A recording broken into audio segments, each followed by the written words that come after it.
Bueno,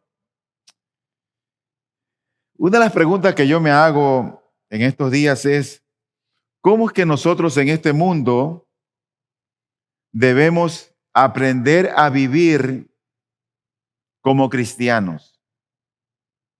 Y hago esta pregunta porque mucha gente ahora tiene miedo a salir.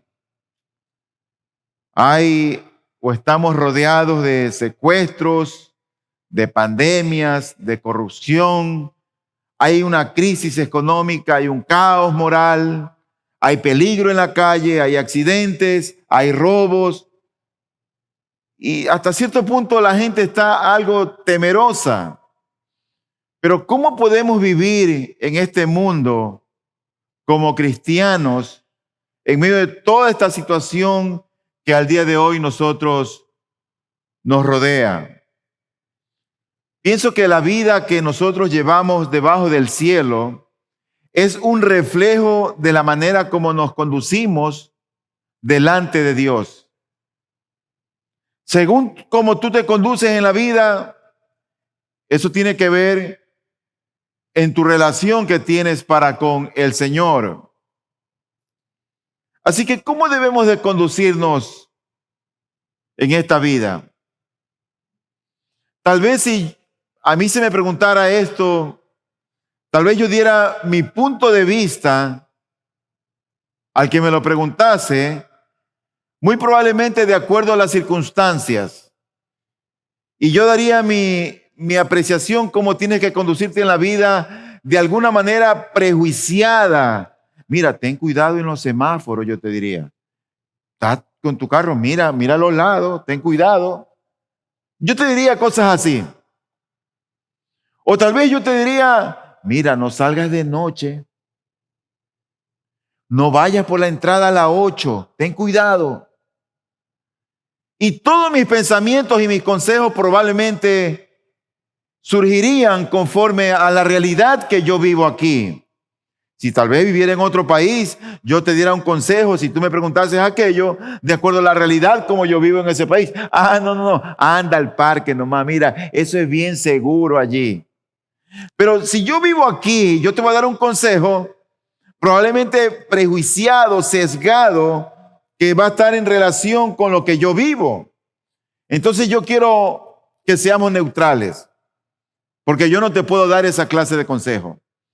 Entonces yo quiero proponer que en esta mañana alguien de experiencia nos diga cómo tenemos que aprender a vivir la vida como cristianos debajo del sol, en cualquier lugar del mundo. Sea en Daule, sea en Guayaquil, sea en San Borondón, sea en cualquier lugar del mundo. Hay una manera característica de aprender a vivir la vida. Y yo quiero proponer que nosotros invitemos en esta mañana para que nos dé su consejo el apóstol Pedro. Y yo le diría, Pedro, ¿cómo tenemos que vivir la vida en estos tiempos? Entonces Pedro dice, te voy a dar una serie de consejos divinos, unas advertencias divinas, y te voy a dar también una bendición, por supuesto, divina. Quiero que abran sus Biblias, por favor, en el libro de Primera de Pedro. Vamos a leer el capítulo 5, del versículo 6 hasta el versículo número 11. Humillaos, pues, bajo la poderosa mano de Dios para que Él os exalte a su debido tiempo, echando toda vuestra ansiedad sobre Él, porque Él tiene cuidado de vosotros. Sed de espíritu sobrio, estad alerta. Vuestro adversario, el diablo, anda al acecho como león rugiente, buscando a quien devorar. Pero resistidle firmes en la fe, sabiendo que las mismas experiencias de sufrimiento se van cumpliendo en vuestros hermanos en todo el mundo. Y después de que hayáis sufrido un poco de tiempo, el Dios de toda gracia, que os llamó a su gloria eterna en Cristo, Él mismo os perfeccionará, afirmará, fortalecerá y establecerá. A Él sea el dominio por los siglos de los siglos. Amén. El título para esta mañana del sermón, como siempre me reclaman que no dijo el título, pastor, bueno, les voy a decir el título ahora. El título es Restaurados, fuertes, firmes y estables en Cristo. Le repito una vez más. Restaurados, fuertes, firmes y estables en Cristo. Como nosotros hemos invitado para que el apóstol Pedro nos hable y nos diga qué consejo él nos da para poder vivir esta vida cristiana, le podremos empezar diciendo la primera pregunta. Pedro, ¿qué nos puede decir de cómo tenemos que vivir esta vida en este mundo? Entonces Pedro nos diría, te voy a dar unos consejos divinos, te voy a dar una advertencia divina y te voy a dar unas bendiciones divinas. Muy bien, Pedro, ¿con qué empezamos? Y él dice, empecemos con los consejos. Y el primer consejo que encontramos está en el versículo número 6, primera de Pedro 5:6. Y él dice, mi primer consejo para que ustedes puedan vivir esta vida como cristianos es que se humillen. Dice este versículo, humillaos pues bajo la poderosa mano de Dios para que Él os exalte a su debido tiempo. ¿Tenemos que humillarnos? El mundo considera la humillación no como una virtud, la considera como una debilidad. Se creía que el humillarse, el ser humilde, era de los débiles, de los criados, de los esclavos. Ellos son los que se tienen que humillar. Pero la humildad no es debilidad, sino fuerza moral. Moisés fue conocido como un hombre muy humilde. Dice la Biblia, más humilde que ningún otro sobre la faz de la tierra. Según Números 12:3. Y a pesar de ser un humilde, este hombre sirvió como el líder y el legislador más grande en Israel. Este hombre fue el que sacó victorioso de la esclavitud al pueblo de Israel desde Egipto, llevándolo a través del Mar Rojo y caminando por el desierto. De hecho, el salmista nos recuerda y nos dice en el Salmo 75:6, porque ni del oriente ni del occidente ni del desierto viene el enaltecimiento, sino que Dios es el juez. A uno humilla y a otro ensalza. ¿Cómo queremos vivir esta vida? Esa es una pregunta lícita. Y este humillarnos que está aquí es un verbo, y la Biblia que fue escrita, el Nuevo Testamento en griego, tiene ciertos modos que no los podemos ver en nuestro español. Y ese verbo está en un modo que es un imperativo. Es decir, eso es un mandamiento, no es una opción. El mandamiento es humillarse. Mi primer consejo es que vivan esta vida, dice Pedro, humillados. ¿Qué es lo contrario a vivir humillados? Bueno, es vivir con soberbia. Es vivir con altivez. Lo contrario a vivir humillados es vivir indiferentes a Dios. Decidimos lo que yo quiero hacer, esto es lo que me interesa hacer, esto es lo que me conviene hacer, esto es lo que debo hacer. No me importa lo que tú pienses, esto es lo que yo voy a hacer, esto me conviene. Cuando tú vives indiferente para con Dios, esa es una manera de vivir enaltecido. Y yo creo que el mundo está como está, porque el mundo ha dejado de lado ese vivir humillados delante de Dios. La gente vive indiferente a Dios. Toma una carrera sin consultar con Dios. Se casa sin consultar con Dios. Se va de viaje sin consultar con Dios. Hace negocios sin consultar con Dios. Busca un trabajo y no consulta con Dios.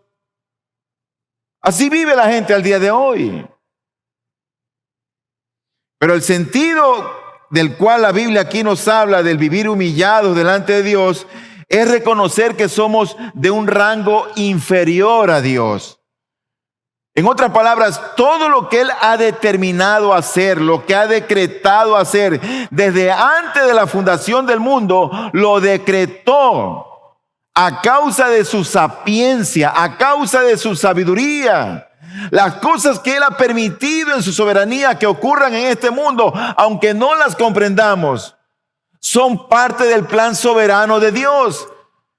Y como Él es todo sabiduría, como Él es toda sapiencia, como Él es un Dios bueno, nosotros deberíamos aprender a reconocer eso y aprender a vivir humillados delante de Dios.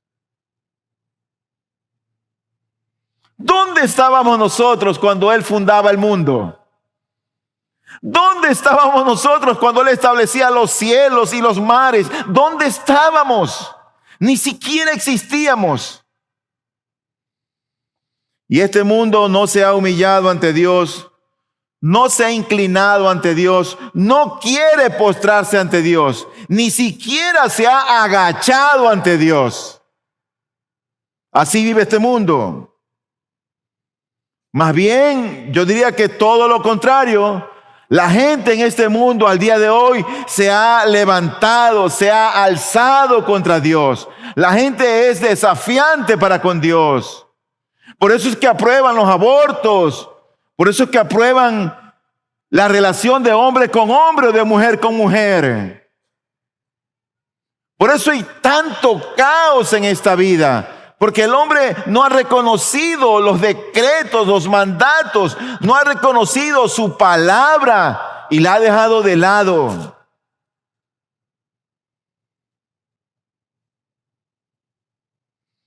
Dios nos dice, humíllate. Dios quiere que nos humillemos, que reconozcamos que Él nos hizo y no nosotros a nosotros mismos. Dios quiere que reconozcamos eso. ¿Quién es Él? Y humillarse ante Él significa que tú y yo debemos de poner toda nuestra confianza en el fiel Creador. Eso significa que debemos aprender a depender de Él. Tú sabes, nosotros en nuestra debilidad dependemos del trabajo, dependemos del cónyuge, dependemos de lo que tengo o de lo que gano, dependo de papi o de mami. Pero ¿qué pasa si Dios te quita todo eso? Ponte a pensar.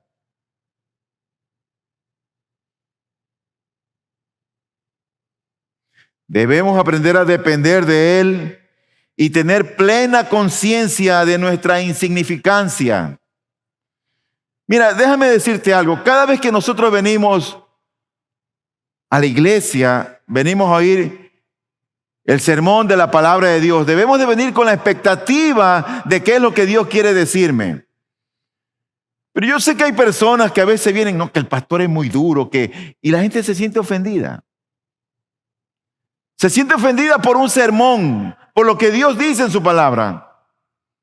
Pero mi hermano, déjame decirte algo, querido amigo también. Mira, la palabra de Dios siempre nos humilla. Siempre. Siempre nos humilla. Claro, tú vas a otras iglesias donde te hacen sentir bien y tú sales, wow. Bueno, esta no es esa iglesia, ni es ese tipo de iglesia. Aquí te voy a compartir lo que Dios dice en su palabra.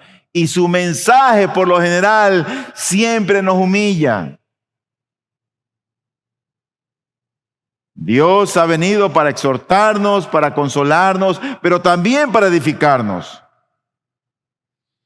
Yo me pregunto, querido hermano y amigo, si tú has considerado que su sabiduría, que su poder, que sus caminos, que su grandeza nos sobrepasa en gran medida.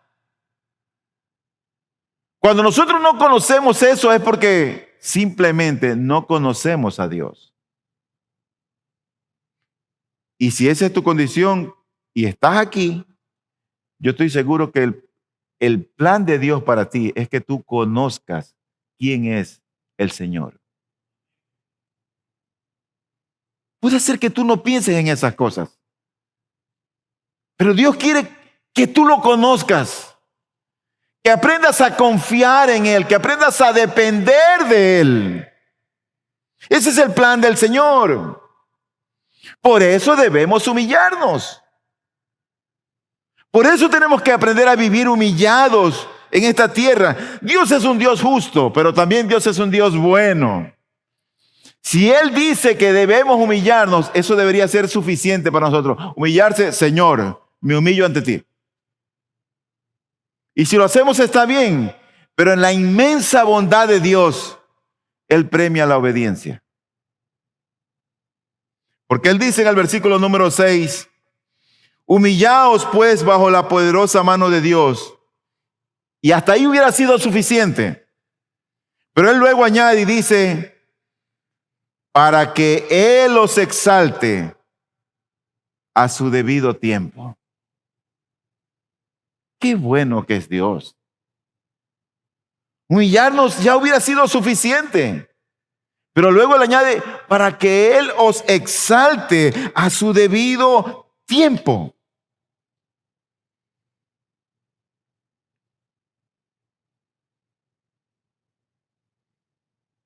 Hay una recompensa. Y esa recompensa es que si tú vives esta vida humillado, Él te exaltará en un momento dado. Tal vez no sea en esta vida, pero te exaltará cuando tú estés en su presencia.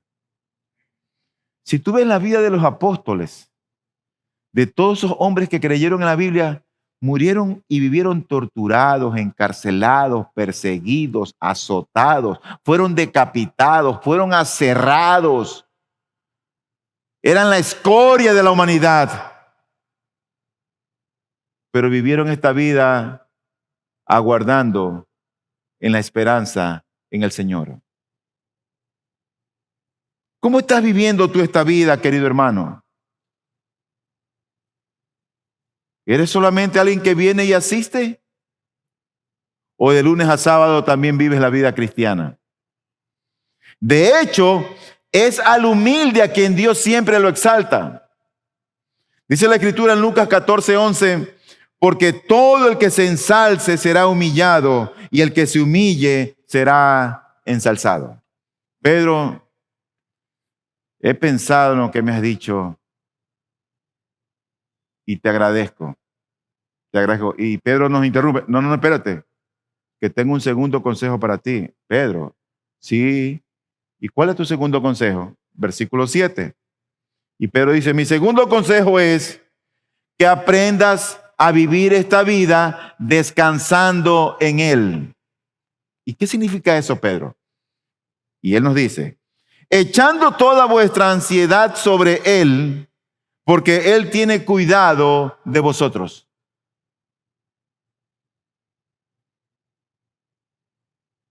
Echando toda vuestra ansiedad. ¿Qué significa la ansiedad? La ansiedad es toda preocupación que hay en tu mente y que te roba la paz. Y estás preocupado y estás tenso y no te permite dormir, estás inquieto, te pones nervioso. Tú te has puesto a hacer algo a veces y estás con tu mente en otro lado y eso que haces no te sale bien. A mí no me pasa muy a menudo, pero ayer me pasó.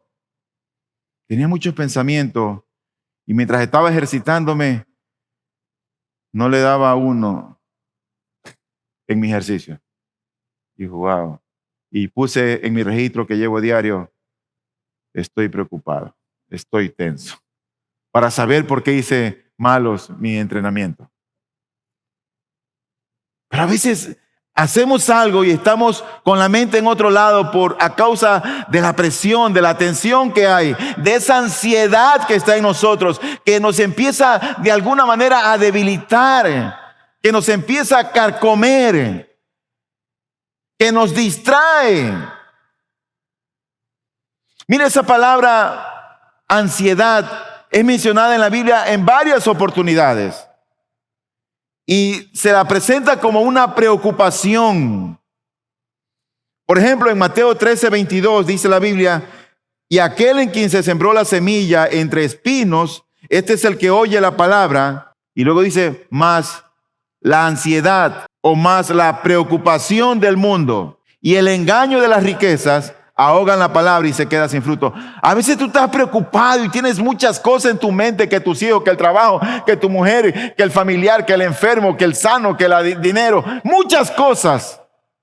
Y todo eso produce ansiedad en ti. No tienes paz. Pedro, ¿y entonces cómo vivo esta vida?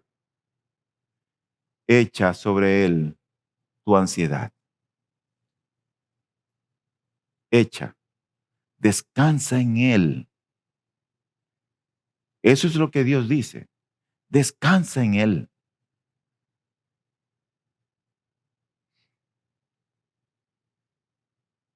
De todas las religiones del mundo, solamente el cristianismo enseña que Dios se preocupa por sus hijos. De todas. Es más, tanto se ocupa y se preocupa de ellos que les invita a traerles sus problemas a Dios. Que se los entregues a Él en fe. De hecho, la Biblia nos dice, por ejemplo, en el Salmo 37, versículos 5 y 6, dice: encomienda al Señor tu camino. Confía en Él, que Él actuará. Hará resplandecer tu justicia como la luz y tu derecho como el mediodía. Pero Él empieza diciendo: encomienda al Señor tu camino, tu vida, encomiéndasela a Él.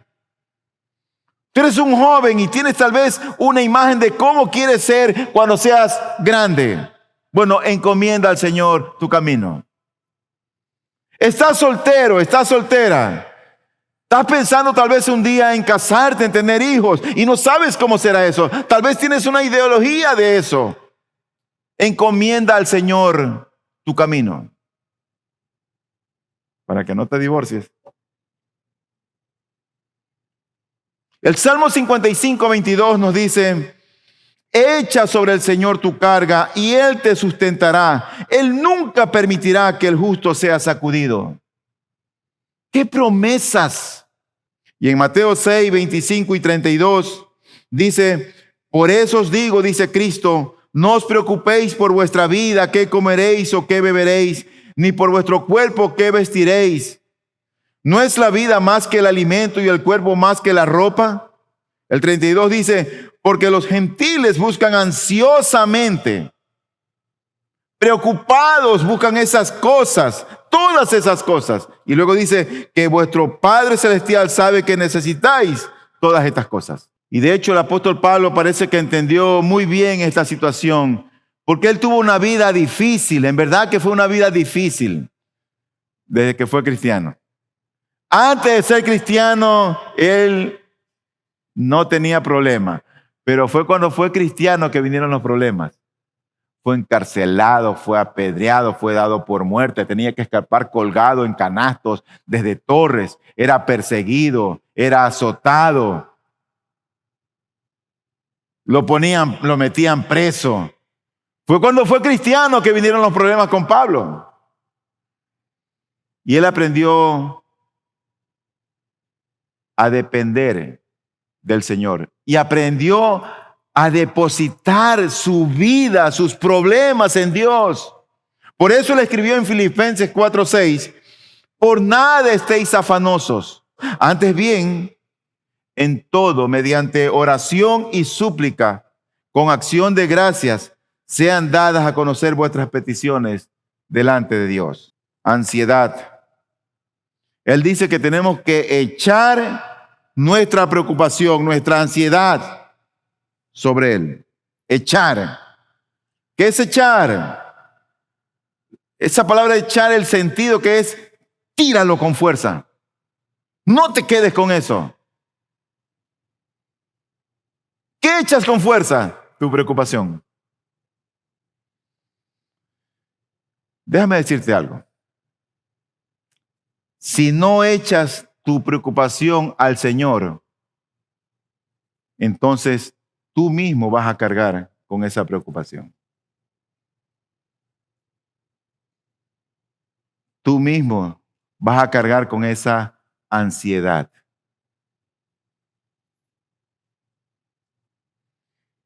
Y eso siempre ocurre cuando dudamos de Él. La preocupación tiene un efecto debilitante en nosotros.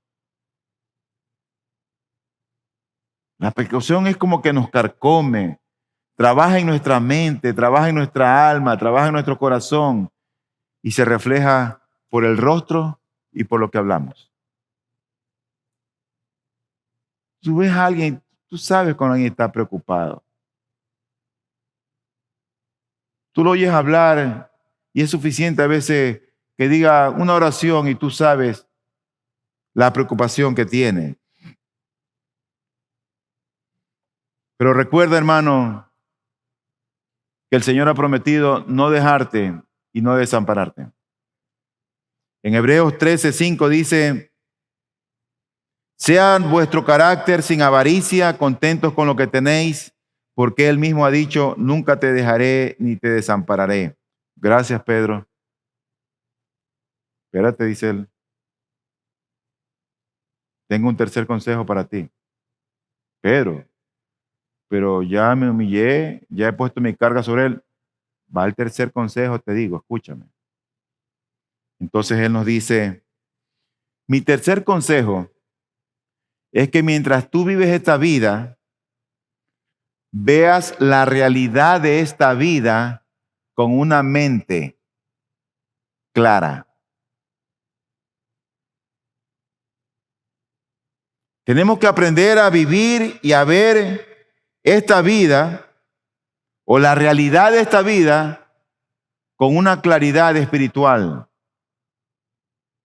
Dice el versículo 8 de 1 de Pedro 5. Sed de espíritu sobrio, estad alerta. Vuestro adversario el diablo anda al acecho como león rugiente buscando a quien devorar. Aquí el consejo es, sobre todo, es el hecho de ser de un espíritu sobrio. Este es un consejo exhortativo, yo diría que muy claro y vigoroso a la vez. No es un consejo a medias tintas. No, él dice, sed sobrios. Aprende a vivir con sobriedad. Y Pedro desea que aquellos cristianos que confiamos en el Señor aprendamos a dominar nuestros sentidos. Eso quiere decir que seamos sobrios. ¿Qué quiere decir la palabra sobrio? Sobrio es la capacidad de ver la realidad con una mente clara. A veces nosotros vemos problemas donde no hay. A veces vemos una dificultad donde no hay.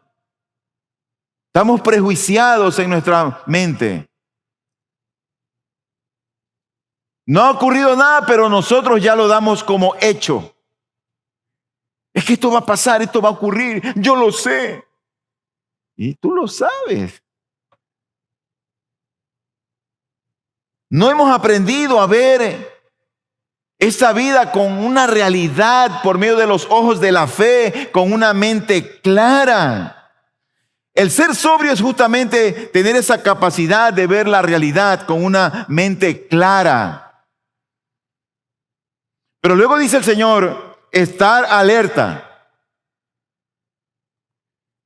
Y ese estado alerta indica un estado en el cual tenemos que estar en vigilancia y preparados. Estad alerta, no dormidos, no te me duermas en los laureles. Y la persona que está alerta es la persona que responde siempre a cualquier influencia externa. Está atento. Espérate, eso no es así. Está atento. No es alguien simple. Y pienso que el creyente siempre debe estar atento a las fuerzas que intentan destruirlo, sean estas fuerzas internas o externas. Estas fuerzas se originan en el adversario del hombre. ¿Y quién es el adversario del hombre? El diablo, Satanás. Ese es nuestro adversario. Satanás.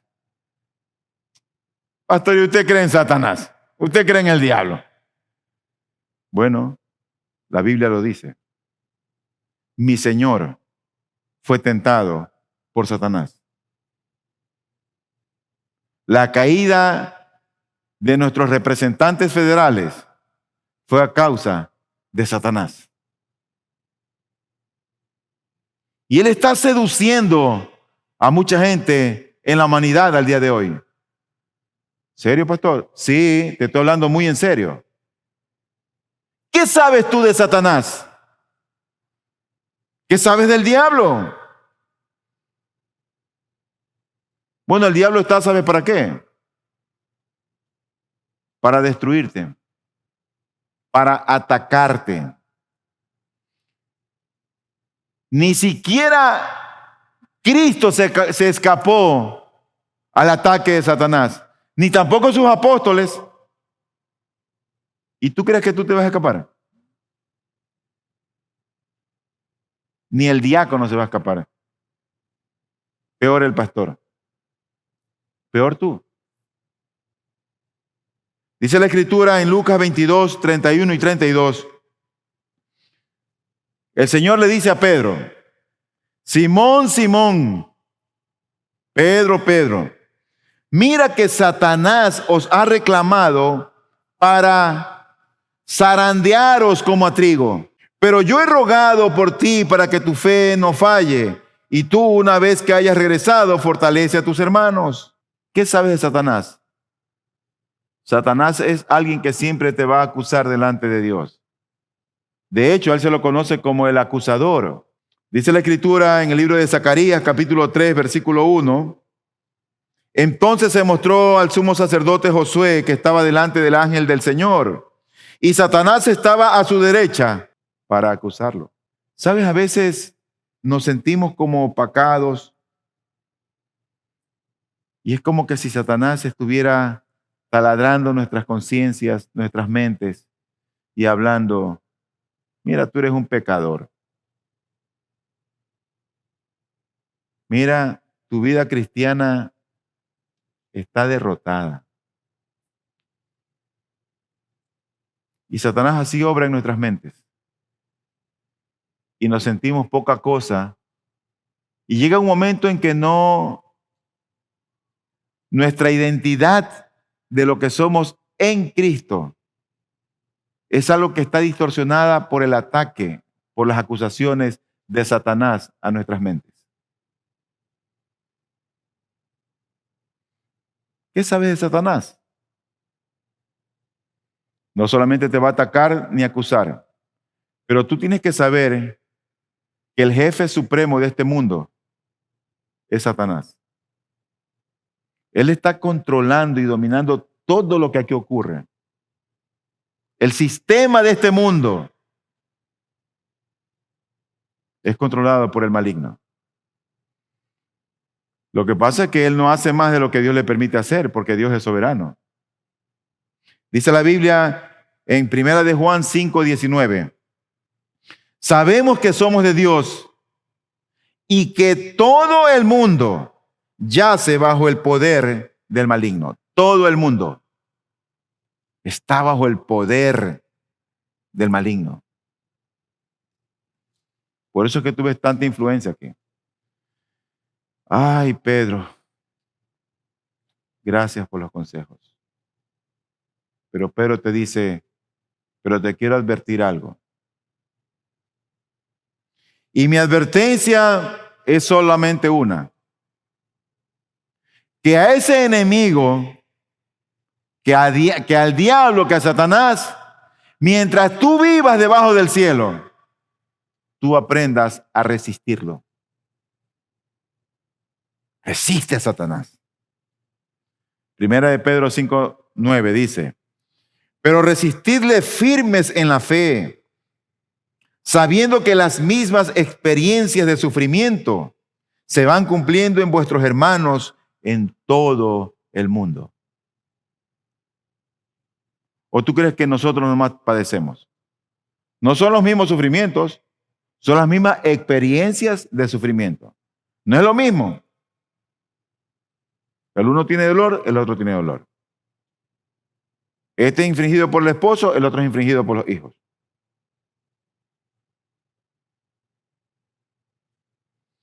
Y esta advertencia de que vivamos esta vida resistiendo al maligno, lo dijeron varios hombres en la Biblia. Por ejemplo, el hermano de nuestro Señor Jesucristo, el apóstol Jacobo o Santiago, nos dice en el 4:7, por tanto, someteos a Dios, resistid pues al diablo y huirá de vosotros. Santiago nos dice, mientras tú vivas, resiste al diablo. No solamente también lo dijo Cristo, ni no solamente lo dijo Santiago, también lo dijo Pablo. Pablo nos dice en Efesios 6:11 y 13, revestidos de toda la armadura de Dios para que podáis estar firmes contra las insidias del diablo. Por tanto, tomad toda la armadura de Dios para que podáis resistir en el día malo. Y habiéndolo hecho todo, estar firmes. Querido hermano, los cristianos debemos estar alerta y resistir al maligno mientras estemos vivos de manera continua. ¿Sabes qué quiere decir eso, no? Sin parar, porque el diablo no te va a dar tregua. El diablo va a buscar destruirte. Va a atacar a tus hijos, va a atacar tu vida, va a atacar tu matrimonio, va a atacar tu salud. Tú vas a renegar de Dios en un momento dado. Dios nos dice, resiste al maligno. Resístelo. Pero la pregunta es, pastor, ¿y cómo lo resistimos? Pedro, ¿cómo es que lo resisto? Como él mismo lo dice ahí, manteniéndonos firmes en la fe. ¿En mi fe? No, no es en tu fe ni en la mía. La firmeza quiere decir que debemos aprender a estar sólidos, inconmovibles. Pero no es esa fe personal que cada uno tiene, no es mi fe. Esta fe a la que se refiere aquí es la fe o el credo del cuerpo universal de los creyentes. Esa fe tiene que ver con las enseñanzas que la iglesia cristiana sostenía, con la fe escritural. Por eso es importante, iglesias de sanas doctrinas, donde no te estén hablando de que tú vas a estar bien si eres próspero. Porque yo creo que tú vas a estar bien si confías en Dios, no si eres próspero. Los hombres y mujeres cristianos a lo largo y lo ancho del mundo, lo cierto es que vamos a sufrir por causa de Cristo. Y muchos de esos sufrimientos van a ser ataques del maligno. Otros van a ser a causa de nuestra propia concupiscencia. Pero tú aprendes a vivir resistiendo al maligno. Finalmente llegamos al tercer punto, donde la palabra del Señor nos dice allí que hay unas bendiciones divinas.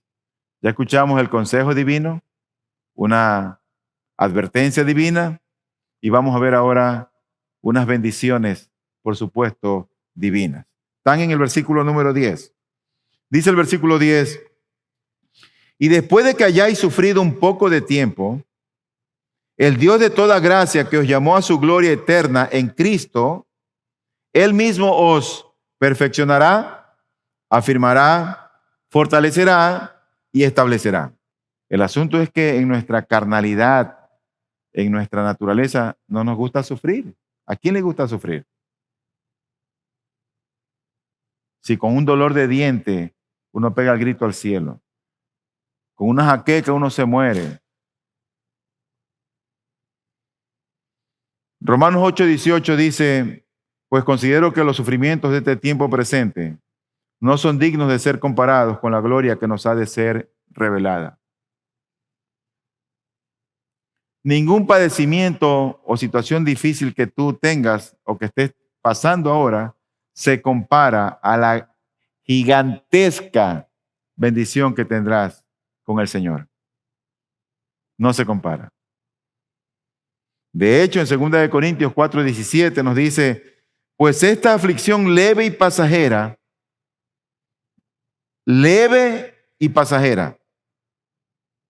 nos produce un eterno peso de gloria que sobrepasa toda comparación. Sobrepasa lo que tú puedas estar atravesando. Cualquier situación, cualquier aflicción que tengas. Y la verdad que cuando tú lees las Escrituras, esta frase que dice, y después de que hayáis sufrido un poco de tiempo, el Dios de toda gracia, esa frase que dice ahí, el Dios de toda gracia, es el único lugar en la Biblia que se utiliza, el Dios de toda gracia. Porque la gracia de Dios es rica, es abundante. Lo único que tú necesitas para vivir esta vida es la gracia del Señor. No necesitas más. Si la gracia de Cristo está contigo, eso es suficiente. Dice en 1 de Pedro 4:10, según cada uno ha recibido un don especial, úselo sirviéndoos los unos a los otros como buenos administradores de la multiforme gracia de Dios. Pero tienes que saber que esa gracia, ¿sabes a quién es dada? A la gente humilde. Por eso que empieza Pablo, humillaos bajo la poderosa mano de nuestro Dios. Humillaos. Dice en 1 de Pedro, asimismo vosotros los más jóvenes, está sujetos a los mayores, y todos revestidos de humildad en vuestro trato mutuo, porque Dios resiste a los soberbios, pero da gracia a los humildes. Ese llamado de Dios para tu vida es una convocatoria divina. En otras palabras, no hay opción para el rechazo. No podemos escaparnos. Si Dios te ha llamado, Él va a perfeccionar su vida en ti. Él te va a modelar, te va a moldear. Él te va a ir transformando de gloria en gloria. Pero ¿cuál es la bendición, Pedro? Bueno, y aquí dice Pedro, mira, Iglesia Bíblica Pacto de Gracia. Y miren los que ven por este medio, por este canal. Él nos perfeccionará. Él te perfeccionará. Esa es la primera bendición. La palabra griega que se utiliza aquí para perfeccionar quiere decir hacer que estés en condiciones de funcionar bien. Cuando dice que Él te perfeccionará, significa que hay algo en nosotros que no está funcionando bien y que Él lo va a hacer mejor, para que funcionemos mejor. Es decir, que nos va a restaurar, va a hacer de nosotros mejores hombres y mejores mujeres. Es algo así como arreglar algo que está roto de tal modo que empiece a funcionar de nuevo y funcione bien. ¿Tú te acuerdas cuando los apóstoles estaban cerca de la orilla del mar? Y dice la Biblia, estaban remendando sus redes. Esa palabra que se utiliza allí como remendar es perfeccionar. Es la misma palabra griega que allí se utiliza. Así es como Dios nos toma como unas redes viejas, inservibles y rotas, que no atrapamos ni una, hasta que Él se encarga de remendarnos y de perfeccionarnos. Él va quitando lo que nos sirve y añadiendo lo que Él sabe que nos hace falta.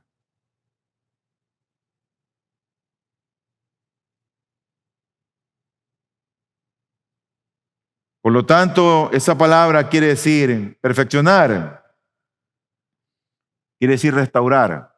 Restaurar algo cuando algo está caído o alguien está caído. Por ejemplo, en Gálatas 6:1 dice, hermanos, aun si alguno es sorprendido en alguna falta, vosotros que sois espirituales, restaurarlo. Remiéndalo. Claro, hay algunos que no se dejan remendar. No quieren. Quieren seguir viviendo en sus propias vidas.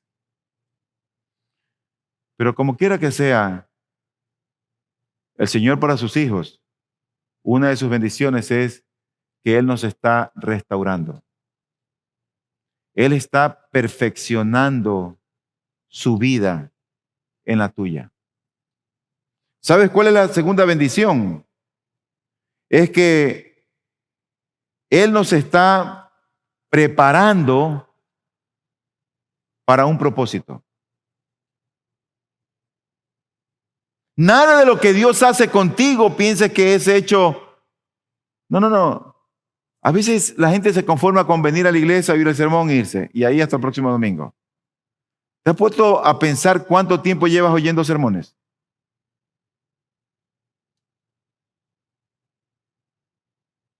¿Y te has puesto a pensar tú tal vez en qué Dios quiere usarte? Mira, cuando Dios prepara a alguien, lo hace siempre con un propósito. Dice el versículo número 10. El Dios de toda gracia que os llamó a su gloria eterna, Él mismo os perfeccionará y luego dice, afirmará. Eso quiere decir fijar firmemente en un lugar. Él te va a establecer. ¿Te acuerdas tú de aquel árbol que está junto a las corrientes de agua, que su hoja no cae, que va a dar fruto en su tiempo? Ese árbol está ahí bien afirmado, bien establecido.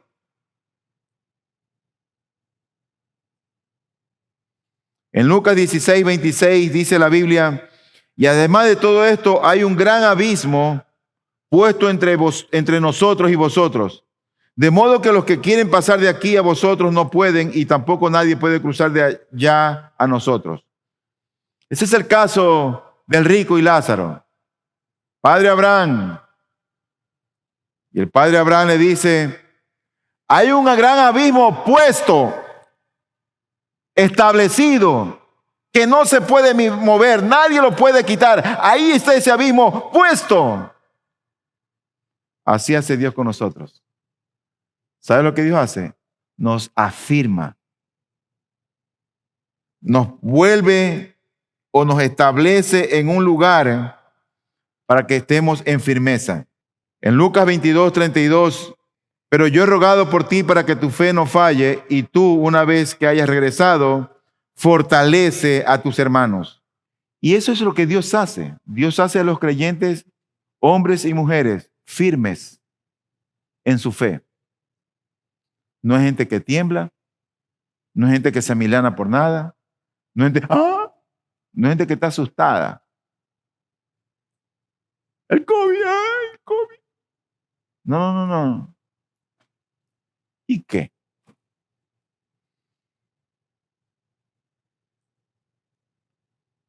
Dios se encarga de fortalecernos. La última bendición tiene que ver con lo que Él nos establece. Entonces Dios nos perfecciona, nos afirma, nos fortalece y nos establece. ¿Qué quiere decir establecer? Bueno, esta palabra griega significa que es proporcionar una base, un fundamento para alguna estructura. Es como poner un buen fundamento. ¿Te acuerdas tú de aquella casa que el Señor habla que vienen las lluvias, los ríos, dan contra la casa y el viento y no se mueve? ¿Tú sabes por qué? Porque tiene un buen fundamento. Y esa palabra que se usa ahí dice que había sido fundada sobre la roca, es la misma palabra que se utiliza aquí, que Dios nos establece. Así que Dios pone el fundamento en nosotros. Antes caminábamos sin rumbo, sin dirección. No sabíamos lo que queríamos, no sabíamos para dónde íbamos. Aún hay algunos que caminan así. Pero ahora nuestra vida tiene un fundamento seguro. Nuestros matrimonios tienen un fundamento seguro. No somos llevados de aquí para allá por cualquier viento de doctrina. Pero cuando Él nos establece, es como esa casa que tiene un buen fundamento, bien establecida. Es como proporcionarnos una base segura para nuestra vida interior. Como dice Efesios 3:17, de manera que Cristo more por la fe en vuestros corazones y que arraigados y cimentados en amor. Pedro termina con estas palabras. Y él dice, a Él sea el dominio por los siglos de los siglos. Amén. Una doxología, una invitación para que le adoremos. Esa palabra sea, o sea, a Él sea, esa palabra sere, no está en el original griego. Fue añadida ahí para darle sentido a lo que se lee. Pero en el griego se entiende. Si tuviéramos que traducirla literalmente, sería a Él el dominio por los siglos de los siglos. Amén. Otras versiones añaden ahí la palabra gloria. A Él sea la gloria. Esa palabra gloria tampoco está en el original griego. Pero como quiera que sea, la idea del apóstol Pedro es, hermanos, ya que el Señor nos establece, nos fortalece, nos afirma y nos perfecciona, alabémosle, que a Él sea el dominio, que a Él sea toda gloria.